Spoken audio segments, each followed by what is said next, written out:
Hawak na ng mga otoridad ang dating budget official na si Christopher Lau na iniuugnay sa maanomalya umanong kontrata ng Pharmaly sa gobyerno noong panahon ng pandemya.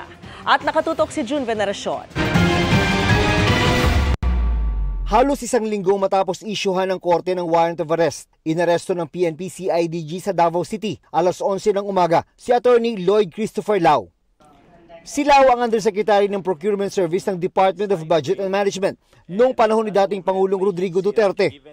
Kaya naging sentro ng investigasyon ng Senado kaugnay ng maanomalya umanong kontrata ng Pharmaly Pharmaceutical Company noong panahon ng COVID pandemic. Kahapon, nagbantay ang mga tao sa bahay niya, subalit hindi siya umuwi. Kaya kanina lang siya na-arrest, kaninang alas 11 ng tanghali. Sumailalim siya sa booking procedure sa opisina ng CIDG Region 11. Pero inaasahang magpipiyansa ng 70,000 piso kaugnay ng kasong paglabag sa Anti-Graft and Corrupt Practices Act.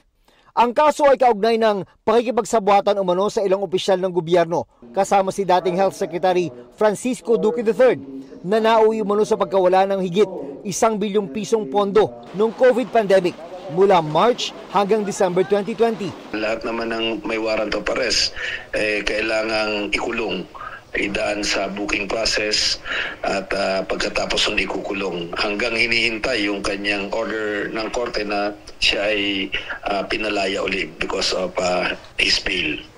Ngayong arestado na si Lau, umaasa si Senator Risa Ontiveros na aamin na ito kung sino ang kanya umanong big boss na nasa likod ng korupsyon ng bilyong-bilyong pisong COVID-19 funds.